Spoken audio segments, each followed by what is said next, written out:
Assalamualaikum warahmatullahi wabarakatuh. Perkenalkan, nama saya Muhammad Fajar Nizagi dari PKO 3A dengan NIM 2005 11 13 78. Pada kesempatan kali ini saya akan menjelaskan resum pembinaan prestasi mental tentang latihan mental.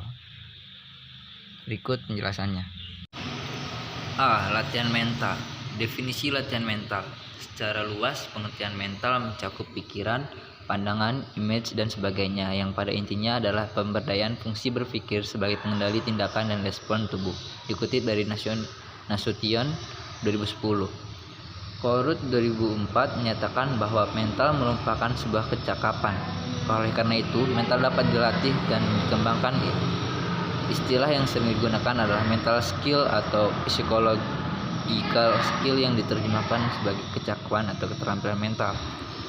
Tujuan latihan mental adalah agar atlet dapat mengontrol pikiran, emosi, dan perilakunya dengan lebih baik selama ia menampilkan performa olahraganya. Lebih lanjut, para ahli menyatakan bahwa latihan mental bertujuan agar atlet memiliki ketahanan mental, yaitu pendirian yang tak tergoyahkan untuk mencapai tujuan meskipun berada di bawah tekanan. Dikutip dari Loher tahun 1982. Latihan mental juga membuat atlet memiliki strategi dan orientasi yang mengarahkannya agar memiliki ketahanan mental. Dikutip dari Middleton, Mars, Martin, Richards, dan Perry pada tahun 2001. Dengan demikian, atlet dapat tampil prima dalam setiap pertandingan dan dapat mencapai prestasi yang lebih baik dari sebelumnya. Berdasarkan pengertian tersebut, maka latihan mental diartikan sebagai latihan yang dilakukan atlet untuk meningkatkan fungsi berpikirnya agar dapat mengendalikan tubuh dan tindakannya. Pelatihan mental merupakan latihan yang dilakukan untuk memperoleh ketahanan mental sehingga dapat mencapai prestasi yang prima dalam setiap pertandingan. B. Tahapan latihan mental. Menurut Weinberg dan Gold pada tahun 1995, tahapan atau fase latihan mental terbagi menjadi 3, yaitu 1. Tahap pendidikan. Tahap ini merupakan tahap pemberian penjelasan mengenai latihan mental agar atlet merasa familiar terhadap keterampilan mental. Tahap ini juga bertujuan agar atlet menyadari betapa pentingnya mempelajari latihan mental. Pada tahap ini dapat didahului dengan diskusi tentang pentingnya mental. Berapa kali latihan mental sudah dilakukan selama ini, serta contoh-contoh kasus yang terjadi dalam olahraga.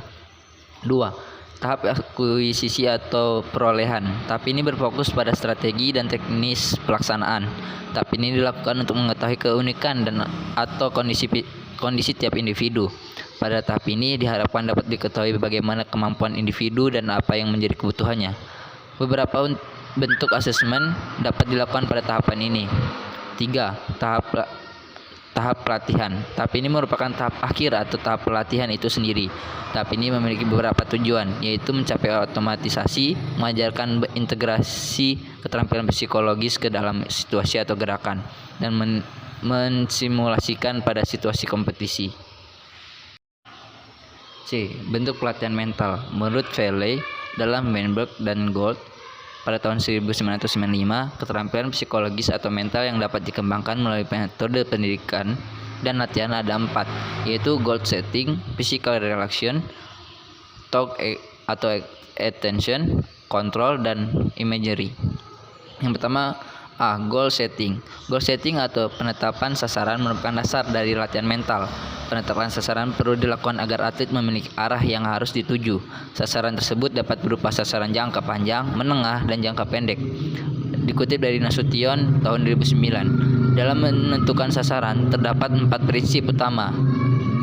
Dikutip dari Deputi Bidang Peningkatan Prestasi Olahraga pada tahun 2011, yaitu pertama, difficulty.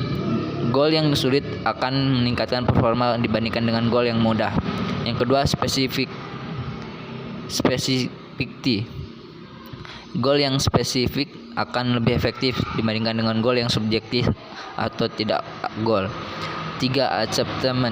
Acceptance. Gol akan lebih efektif jika diterapkan atau dibuat sendiri oleh atlet. 4. Feedback. Gol tidak akan efektif jika tidak diberikan umpan balik. Lalu yang kedua ada physical relaxation. Definisi relaksasi yaitu menurut Jacobson memberikan pengertian sebagai berikut. Relaksasi adalah terapi atau latihan relaksasi untuk membawa seseorang pada keadaan rileks pada otot-otot.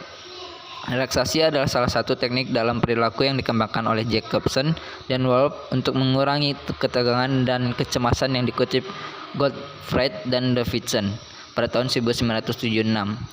Bentuk lain adalah relaksasi melalui kesadaran indera. 2. Teknik-teknik relaksasi. A. Relaksasi progresif atau progressive relaxation training. Untuk membawa seseorang rileks sampai pada otot-ototnya, Jacobson percaya bahwa jika seseorang berada dalam keadaan seperti itu akan terjadi pengurangan timbulnya reaksi emosi yang bergelora, baik pada susunan syaraf otonom dan lebih lanjut dapat meningkatkan perasaan agar segar dan sehat jasmani maupun rohani. B. Autogenic atau autogenic training adalah latihan untuk merasakan berat dan panas pada anggota gerak, pengaturan pada jantung dan paru-paru, perasaan panas pada perut dan dingin pada dahi. Johannes Kurz memperkenalkan teknik pasif agar seseorang dapat menguasai puncaknya emosi yang bergelora. C. Sugesti diri.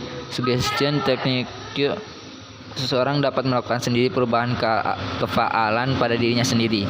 Juga bisa mengatur permunculan dari emosi pada tingkatan maksimal yang dikehendaki. D. Melakukan sendiri self-help. Seseorang diajarkan untuk melakukannya sendiri dengan menggunakan alat biofeedback agar pasien mengetahui saat-saat tercapainya keadaan rileks. 3. Manfaat relaksasi. Efek dari latihan relaksasi menurut Masters et al. Pada tahun 1987 adalah A. Meningkatkan pemahaman mengenai ketegangan otot. B. Meningkatkan kemampuan untuk menguasai ketegangan otot. C. Meningkatkan kemampuan untuk menguasai kegiatan yang terjadi dengan sendirinya. D. Meningkatkan kemampuan untuk menguasai kegiatan kognitif melalui pemusat perhatian atau konsentrasi. E. Berkurangnya ketegangan otot. C. TOC atau attention control. 1. Definisi TOC atau attention control atau konsentrasi. Konsentrasi adalah kemampuan untuk memusatkan perhatian pada tugas dengan tidak terganggu dan terpengaruhi oleh stimuli yang bersifat eksternal maupun internal. Dikutip dari Schmidt, Pepper, dan Wilson pada tahun 2001. Selanjutnya, Nidelfer pada tahun 2000 menjelaskan bahwa konsentrasi sebagai perubahan yang konstan yang berhubungan dengan dua dimensi, yaitu dimensi luas atau wide dan dimensi permusatan atau fokus. Berdasarkan dua pengertian tersebut, dapat ditarik kesimpulan bahwa konsentrasi adalah kemampuan untuk memusatkan perhatian pada tugas dengan tidak terganggu dan terpengaruhi oleh stimuli yang bersifat eksternal maupun internal.